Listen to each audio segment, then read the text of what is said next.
Hello everyone, once again welcome to my channel parenting with Rajni Arora. और हमारी जो series है लेट्स कनेक्ट, उसमें आज हम लेके आए हैं, हमारे साथ आज ग्रुप ऑफ गेस्ट हैं, मेरे साथ है a group of mother's.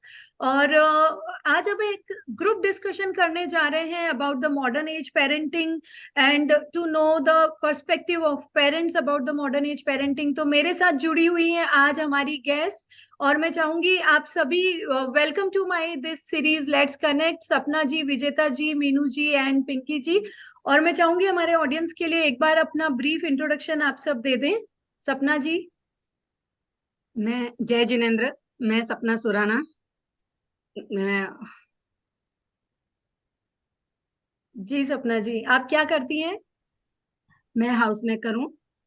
Very nice, welcome to this series. Vijeta ji, आप अपना इंट्रोडक्शन दें। Yeah, first of all, very good afternoon to everyone. And thank you, Rajni, for giving me this golden opportunity to be a part of this your wonderful parenting session. Thank you so much. My pleasure. So, yeah. So myself, Vijeta Agrawal. At present, I'm a homemaker. And earlier, I was a teacher. I taught in Delhi school at Maxwell School, Dwarka. And I was also a teacher and mentor in City Montessori School, Lucknow, which is a Guinness Book of World Record holder. And great. I'm very, happy right now to be a homemaker now. Great. Meena ji. हाँ जी। Thank you so much Rajni, हमको invite करने के लिए, and good afternoon to all of you. मैं मीना सिंह, और मैं एक होम मेकर हूँ। मैं टीनेजर बच्चों की मदर हूँ, दो। पिंकी जी, बताएं अपने थैंक बारे में यू। कुछ। मेरा नाम सोनम सिंह राजपूत है और मैं होम मेकर हूँ। तो आप सभी का मेरी दो आज बच्चे की, हैं, ओके, एक आप बेटा सभी का है, एक मेरी बेटी है। सीरीज लेट्स कनेक्ट में बहुत बहुत स्वागत है। और आज हम मदर्स का पर्सपेक्टिव जानेंगे, बिकॉज जो वर्किंग लेडीज हैं उनका एंगल थोड़ा सा डिफरेंट हो जाता है, क्योंकि उन्हें घर और बच्चों के बीच में बैलेंस करना होता है। हम सब होम मेकर जिसे कहते हैं, वो एक 24 hour 7 days full time job होती है मदरहुड। तो हम मदर्स का पर्सपेक्टिव आज अच्छे से जानने की कोशिश करेंगे। तो सपना जी, आप सबसे पहले बताएं आपके कितने बच्चे हैं और किस एज के हैं? मेरे दो बच्चे हैं। बड़ी बेटी है जिसका नाम खुशी है, वो 12th स्टैंडर्ड में है। और छोटा बेटा है, वो 6th स्टैंडर्ड में है। ओके, तो आपकी बेटी जो है वो टीन एजर है और बेटा आपका मिड स्कूलर एज में है। तो यस। सबसे पहले ये बताएं सपना जी, हमारे बचपन में जो परवरिश हमें अपने पेरेंट्स से मिली और आज एक पेरेंट के रूप में हम अपने बच्चों को जो परवरिश दे रहे हैं, उसमें आपको क्या डिफरेंस लगता है? हमारा बचपन कैसा था और हमारे बच्चों का बचपन कैसा है? हमारा बचपन और हमारे बच्चों के बचपन में बहुत अंतर आ चुका है। हमें अपने पेरेंट्स को फ्रेंड बनाया, फ्रेंड के रूप में नहीं देख सकते थे, लेकिन आज हम अपने बच्चों को फ्रेंड के रूप में ही देते हैं। क्योंकि बिना फ्रेंडशिप के तो हम अपने बच्चों के मन की बात कभी भी नहीं जान सकते हैं। तो स्टार्ट से ही ये एक समझ, जब मैं अपने बचपन में थी तो कभी कभी लगता था कि मैं अपने मन की बात किसी से कर सकूं, मम्मी को बता सकती हूँ या जी। नहीं बताऊं, क्या आगे क्या रिएक्ट होगा ये मुझे नहीं पता था। तो ऐसे लगता था काश मेरी अपनी मम्मी की फ्रेंड होती या मेरी मम्मी मेरी फ्रेंड होती तो मैं सब कुछ हैंडल कर पाती।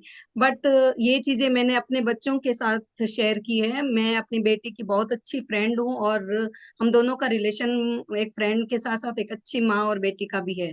तो वेरी नाइस। मतलब कई कई जगह पर हमें मतलब स्ट्रिक्टली होकर उन्हें समझाना भी पड़ता है और कई जगह पर फ्रेंड बन के हम उनको गाइड भी कर सकते हैं कि आपको ऐसा नहीं करके आपको ऐसा करना चाहिए।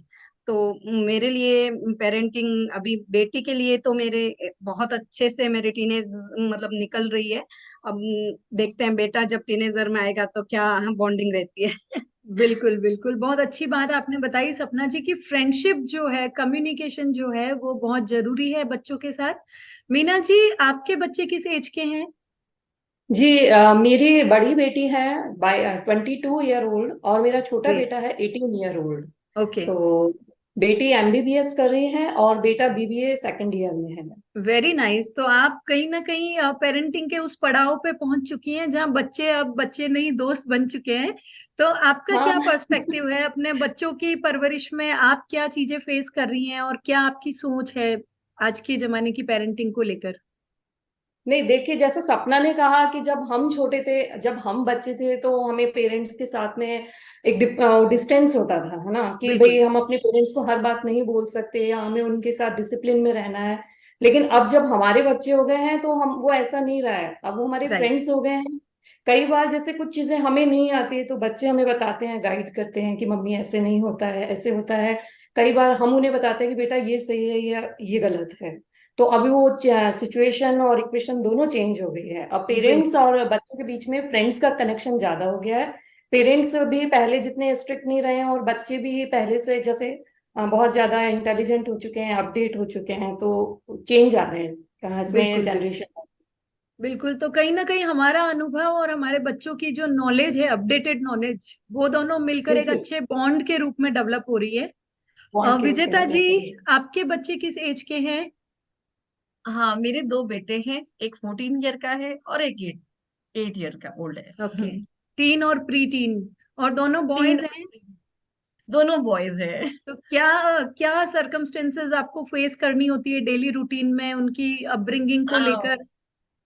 मुझे सबसे ज्यादा तो सिबलिंग हार्मोनी जिसको कहते हैं ना कि दोनों में एक आपस में समझौता कराना, एक हम्म। अच्छे से एक रिलेशन बिल्ड कराना।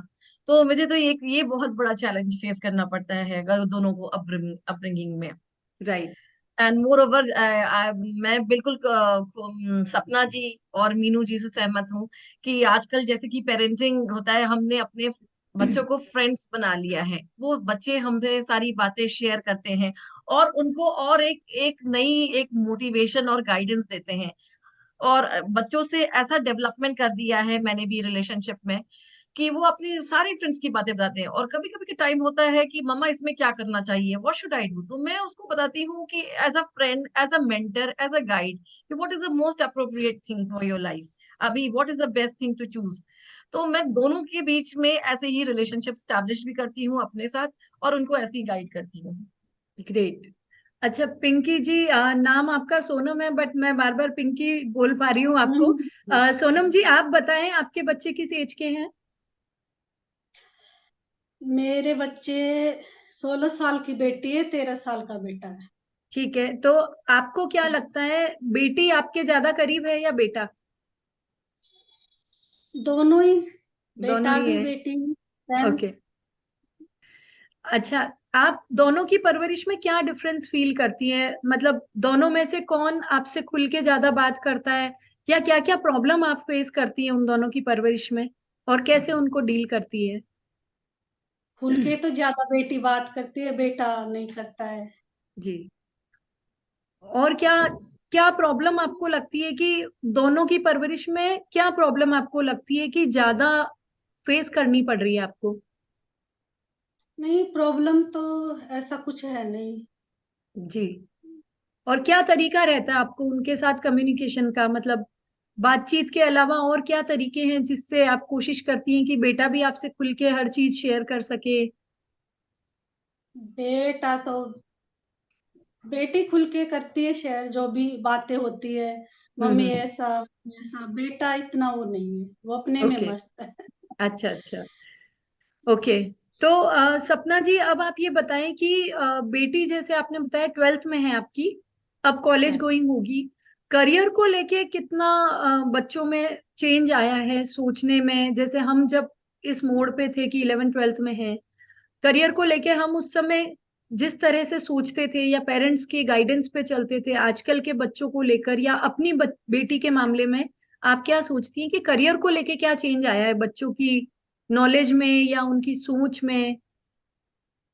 जैसा कि मैंने बताया, हमारा बचपन और उनका बचपन बिल्कुल ही अलग है। जब वो 11th स्टैंडर्ड में थी तो वो चूज नहीं कर पा रही थी अपना करियर, लेकिन फिर हमने सबसे बात की, उसको भी देखा उसका इंटरेस्ट किस में है, फिर उसने अपना करियर चूज किया है। तो अभी वो 12th और साथ में आईपी मेट की तैयारी कर रही है, तो दोनों के लिए उसके लिए थोड़ा प्रेशराइज हो जाता है, लेकिन उसके साथ मैं मिलकर उसको मैनेज करते हैं कि तुम ये चीज करो और मैं तुम्हारे लिए ये करती हूँ, तुम्हें कुछ एक्स्ट्रा ना करना पड़े। लेकिन हमारे टाइम हमारे पेरेंट्स ने क्लियरली यही बताया था कि इतना ही आपको करना है, इससे आगे नहीं। और हमें अपने घर के काम को भी थोड़ा बहुत, चाहे चाहे थोड़ा बहुत हो, थोड़ा देखना पड़ता था। बट बिल्कुल। आजकल हम अपने बच्चों को वो प्रेशर देते ही नहीं है कि आपको घर का काम या आपको कुछ और भी देखना पड़े। आप सिर्फ पढ़ाई पर और अपने करियर पर ध्यान दो।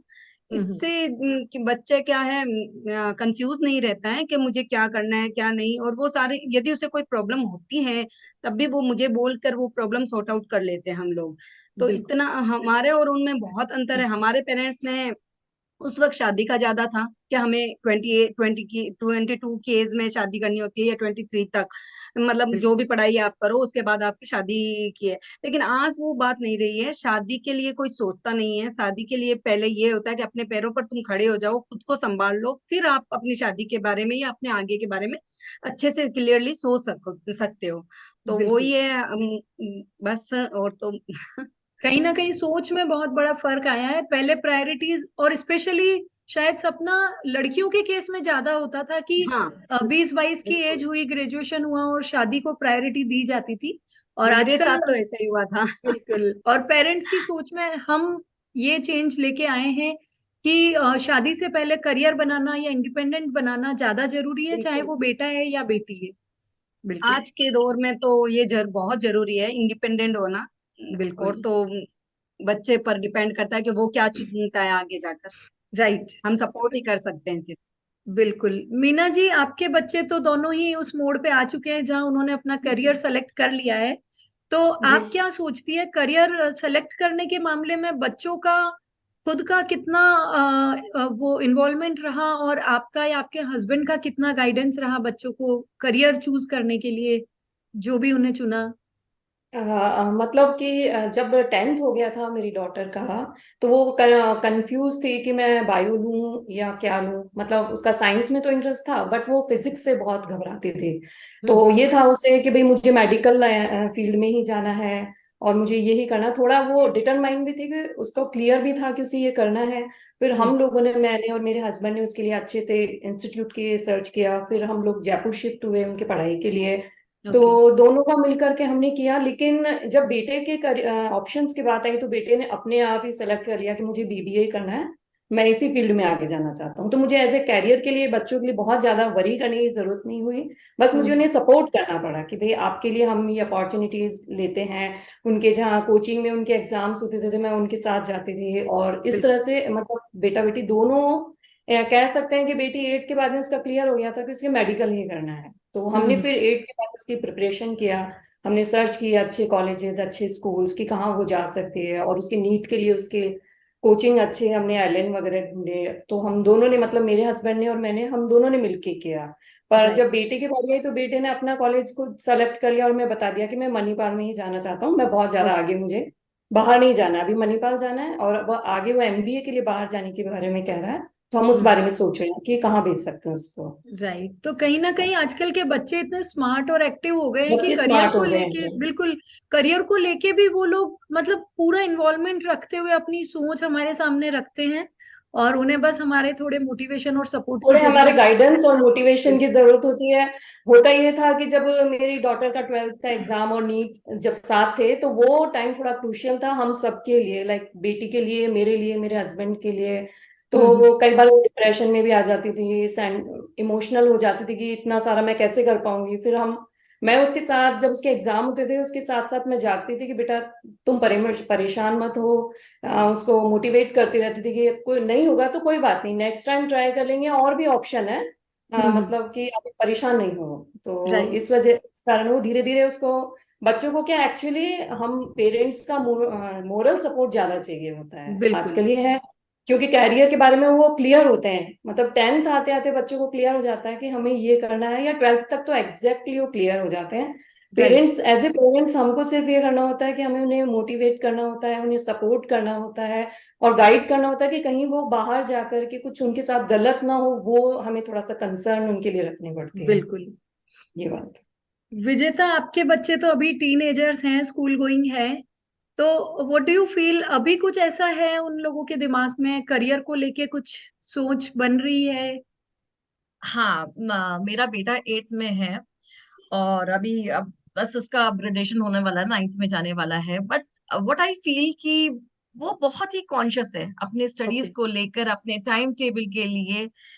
तो he is very much actively involve in studies, अपना एक भी टाइम वेस्ट नहीं करना है। तो और मेरा पूरा ये टाइम मैनेजमेंट मैं उसका करके रखती हूँ कि वो अपना अच्छी तरीके से पूरा अपना होल डे यूटिलाइज कर सके। मोर हम्म। ओवर मेरे साथ लगता है सिर्फ एक स्टडीज ही नहीं, बच्चों को सारे डिफरेंट एस्पेक्ट्स में भी उसको लाइफ एंजॉय कराना है। सिर्फ मैं कभी उसको प्रेशर नहीं देती हूँ कि ये बनना है particularly, it's your great. Choice, और what is the best that should come within you, और वो अपने आप निकल कर आए। तो मैं उसको पूरे स्पोर्ट्स में भी इन्वॉल्व करती हूँ, मैं उसको कई ऐसे एक्स्ट्रा करिकुलर एक्टिविटीज में भी इन्वॉल्व करती हूँ, और बहुत एक्टिवली वो इन्वॉल्व रहता है। It's not only about career की क्रैमिंग पार्ट करते थे, तो he is very active in extra curricular activities.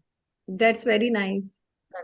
या अच्छा सोनम जी, आप हमें बताएं, आपकी बेटी 9th में है, तो वो क्या सोचती है आगे करियर बनाने को लेके? क्या उसने कुछ सोचा है, या कभी उसने आपसे कुछ डिस्कस किया है? क्या सोचती है वो?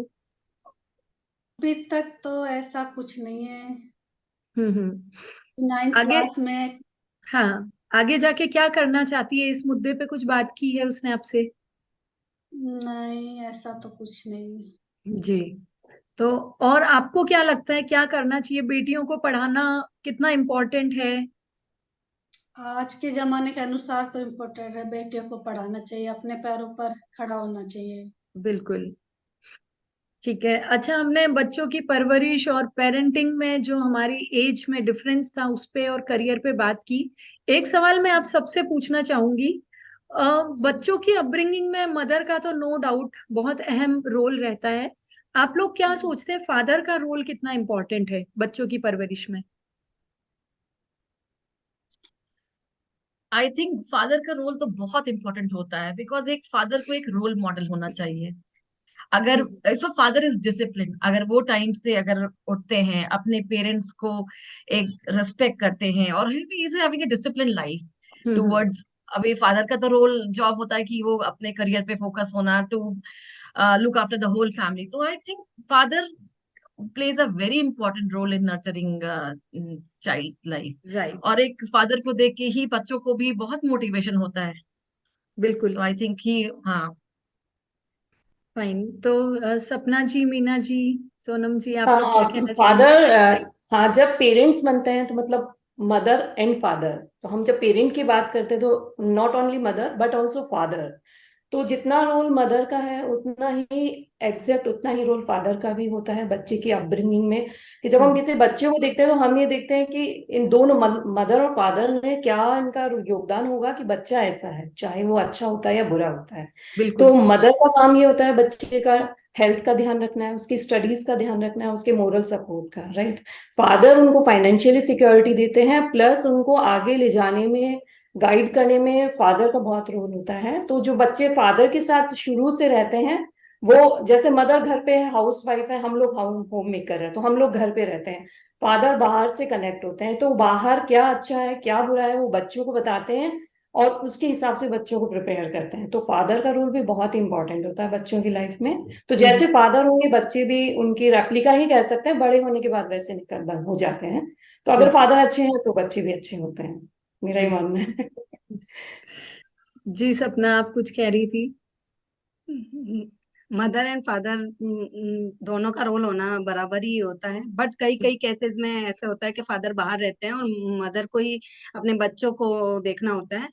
तो उसमें हम बच्चे का बुरा और सही गलत या हम ये नहीं बोल सकते हैं कि पेरेंटिंग पर है। आजकल के बच्चे बाहर से भी बहुत कुछ सीख लेते हैं, जिससे हम नहीं चाहते हैं कि हमारे बच्चे बाहर से कुछ सीख के आए। बट जब बिल्कुल हम फ्रेंड के रूप में उनसे होते हैं, तो वो हमसे बात जब शेयर करते हैं, तो हम उन्हें बता सकते हैं कि ये आपके लिए गलत है और आपके लिए सही। पापा से मतलब फादर का मतलब ये होता है कि वो थोड़ा सा उनसे यदि बॉयज है तो वो अपनी बात ज्यादा पापा से शेयर करेगा, और मम्मी से भी करता है, बट जो फीलिंग्स बॉयज की उसके फादर समझ सकते हैं, वो एक हद तक, चाहे -0.1 ही मदर थोड़ी कम ही समझ पाती है। तो फादर चाहे बाहर हो चाहे घर पर हो, सपोर्ट दोनों तरफ से ही करते हैं, फाइनेंशियल हो चाहे इमोशनल सपोर्ट हो चाहे कैसे भी लेकर हो। उनको बिल्कुल मतलब बाहर की कॉलेज और देखना हो तो वो ज्यादातर पापा से बात करेंगे, पापा मुझे इस कॉलेज में जाना है, यहाँ जाना है, वो करना है, जो भी है। लेकिन फादर में डिसिप्लिन होते हैं तो बच्चे भी डिसिप्लिन सीखते हैं। ये तो घर का माहौल ही बच्चों पर डिपेंड करता है। तो मेरे हिसाब से दोनों का रोल, चाहे 50-50 हो चाहे 60-40 हो, होता मतलब इन रेशियो में होता है। तो फादर इम्पोर्टेंट भी बहुत इंपॉर्टेंट होते हैं अपने बच्चों के लिए। बिल्कुल। सोनम जी, आप क्या कहना चाहेंगी, बच्चों की परवरिश में फादर का रोल कितना इम्पोर्टेंट है? माँ का पिता दोनों का ही सेम ही होना चाहिए। बिल्कुल। तो आप सबके व्यू पॉइंट यही निकल के आ रहे हैं कि बच्चों की अपब्रिंगिंग में फादर और मदर दोनों का रोल इक्वली इम्पोर्टेंट है। और हाँ। एक बहुत अच्छा पॉइंट सपना जी ने उठाया है कि कई केसेस में, चाहे जॉब है या बिजनेस, कई केसेस में ऐसा होता है कि फादर बाहर रहते हैं, तो उस केस में मदर का रोल थोड़ा और ज्यादा, उनकी रिस्पॉन्सिबिलिटीज बढ़ जाती है। लेकिन फादर भी, क्योंकि मॉडर्न जमाना है, आज के जमाने में फोन है, वीडियो कॉल है, सारी सुविधाएं हमारे पास है, तो फादर भी बच्चों से कनेक्टेड रहते हैं और कहीं ना कहीं उन्हें फाइनेंशियल सिक्योरिटी तो देते ही हैं, बट इमोशनल मेंटल सपोर्ट देने में और अच्छे संस्कार देने में भी फादर काफी अहम रोल निभाते हैं और निभा सकते हैं। एक और पॉइंट हम डिस्कस करना चाहेंगे जो सपना ने अभी अभी उठाया, वही मेरा अगला क्वेश्चन बनने जा रहा था। हम अपने बच्चों को अच्छे संस्कार देना चाहते हैं, और कहीं ना कहीं बच्चे बाहर की दुनिया से बहुत कुछ सीख लेते हैं जो हम नहीं चाहते कि बच्चे सीखे।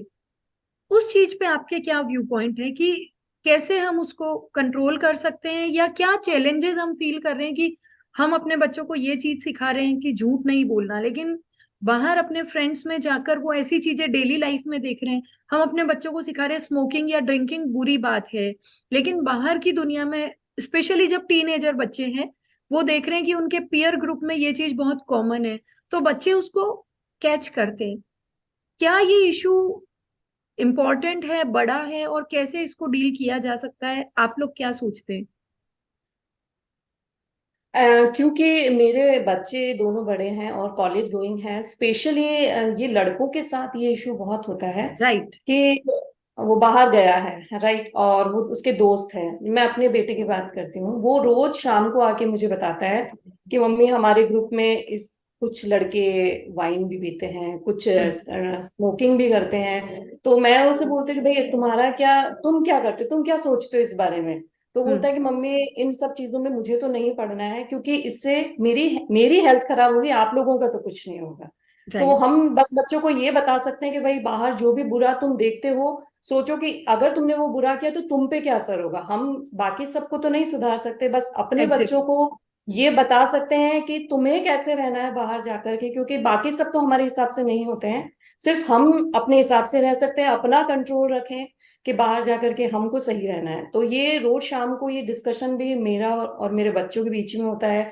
तो मैं भी उन्हें बताती हूँ और मेरे हस्बैंड, हम लोग ये डिस्कस करते हैं कि बेटा नशा किसी भी सूरत हाल में नहीं करना है अपने को, क्योंकि राइट। सबसे पहले इससे आपकी हेल्थ खराब होगी, दूसरा आपका करियर खराब होगा, तीसरा उसके बाद में कुछ बचेगा नहीं, राइट। तो बिल्कुल। आप ट्रैक पे वापस, आपका करियर कभी भी नहीं आ पाएगा। तो हम बिल्कुल सिर्फ अपने बच्चों को स्ट्रांग बना सकते हैं, बाकी बाहर जो रफ पे हमारा कंट्रोल नहीं होता है। कंट्रोल नहीं। बिल्कुल ठीक ये है। सपना, आप कुछ कहना चाहेंगी? मैं बस ये बताना चाहती हूँ, फ्रेंड्स, जब हम बचपन में बच्चों को फ्रेंड्स अपना बनाते हैं, तो इसका मेन पर्पस यही होता है, जब वो टीनेज में आए तो हम उनको सही और गलत बता सकते हैं। जब तक वो 12th तक होते हैं तब तक वो घर में, प्राय बच्चे घर में ही रहते हैं। तो हम अपनी आंखों के सामने देखते रहते हैं बच्चों को। जब वो आगे अपना करियर चूज करके आगे जाते हैं, उस केसेस में हमारा कंट्रोल नहीं होता है अपने बच्चों पर। लेकिन हम ये चीज कर सकते हैं कि जिस परिवार से हम बिलोंग करते हैं, जिस धर्म से हम बिलोंग करते हैं, हम यदि अपने बच्चों को स्टार्ट से उस धर्म के बारे में, उन लोगों के बारे में जो बहुत अच्छा कर चुके हैं, या फिर अपने दादा दादी का उदाहरण देकर उन्हें कहानियां सुनाते हैं, या फिर उनके अच्छी बातें बताते हैं, तो कई जो बचपन की जो यादें होती हैं वो बड़े होकर बच्चों को कंट्रोल करवाती है चीजों को। राइट। क्योंकि धर्म या फिर ये सारी चीजें ही होती है कि जो बच्चे पर गलत इफेक्ट आने पर रोकती है। और बिल्कुल। साथ ही साथ गर्ल्स और बॉयज, आजकल ये नहीं रहा कि गर्ल्स कुछ गलत करती नहीं है, सिर्फ बॉयज ही करते हैं। राइट। आजकल बराबर लेवल में होने लग गई है, चाहे स्मोक हो चाहे ड्रिंक हो। आजकल हम देखते हैं कि लड़कियां भी उतनी ही ड्रिंक कर रही है जितने लड़के कर रहे हैं। हो सकता है थोड़ा बहुत कम ज्यादा हो सकता है, बट फिर भी लड़कियां बहुत आगे जा चुकी है। तो हमें बिल्कुल। बच्चों को अब फर्स्ट तो वो अपने पेरेंट्स को देखेंगे कि यदि हम लोग क्या कर रहे हैं। हम लोग बिल्कुल। यदि ऐसी कुछ करते हैं तो बच्चों को हम गाइड नहीं कर पाते हैं, लेकिन हम यदि उनके लिए अच्छे वही चीजें नहीं करते हैं तो वो बच्चे हमारे नहीं करेंगे। मेरे थिंकिंग से यही है। सबसे और पहले ये ग्रांड जरूरी है कि पेरेंट्स को रोल मॉडल बनना चाहिए। जो हम चाहते हैं हाँ, हमारे बच्चे ना करे, वो पहले हमें खुद इम्प्लीमेंट करना चाहिए। बिल्कुल। बिल्कुल जब विजेता हम जी। कुछ नहीं कर, हाँ, हम्म, बोलिए सपना। जब हम नहीं करते हैं तो बच्चों को एक पॉइंट आता है कि मम्मा नहीं कर रही है, पापा नहीं कर रहे हैं, तो वो नहीं करते। बिल्कुल। विजेता, आप क्या कहना चाहेंगी इस मैटर पे? इस मैटर पे मैं ये कहना चाहूंगी कि मेरे बच्चे जिस फेज में है वो अभी टीनेजर्स है। हम्म। और अभी मैं रिसेंटली अभी बहुत एक टीनेजर्स का ग्रुप भी मिलकर आई हूँ। और तो यू वोंट बिलीव, मैंने अभी खुद अपनी आंखों से देखा कि टीनेज बच्चे बियर ले रहे हैं, ब्रीजर ले रहे हैं, वोडका ले रहे हैं। यू वोंट बिलीव, या अभी मैं एक रिसेंटली कुछ ऐसी पार्टीज में गई थी। बिल्कुल। और बच्चे वो, उनकी मेन क्या साइकोलॉजी है कि they become very cool when they are cool. Having a breezer, when they are having a right. Beer in their hand, right. They become very cool, they are like this. उनका जो mind है कि because moreover they are exposure, उनको इतना exposure मिल रहा है, इतना multimedia से, डिजिटल वर्ल्ड से।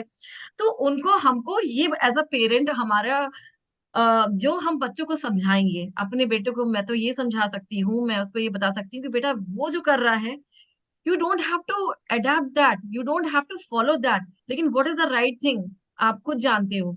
तो मेरे बेटे को पता है कि मम्मी व्हाट दैट बच्चा, वो दैट चाइल्ड इज डूइंग, कि वो डेफिनेटली वो बहुत ही गलत है। और उसका वो एंड भी उसका जो रिजल्ट होगा, उसका एंड भी बहुत खराब होगा। बिल्कुल। तो आई तो थिंक कि जो इतना एक्सपोजर है डिजिटल वर्ल्ड, मल्टीमीडिया, और उसकी वजह से आज हमको ये दिखाई दे रहा है कि बच्चे इतने ज्यादा जो कूल बनते हैं, तो बस ये एक दूसरे को एक एडिक्शन है, एक दूसरे को वो दिखाने के लिए शो ऑफ है। But right. Right. Hmm, right. तो बहुत अच्छे से आप लोगों के साथ हमने मल्टीपल इश्यूज डिस्कस किए, related to parenting, related to kids, teenagers. और बहुत अच्छा रहा आप सबके साथ हमारा आज का discussion. Thank you so much all of you for coming to this series let's connect. और आप सभी के पर्सपेक्टिव हमें जानने को मिले।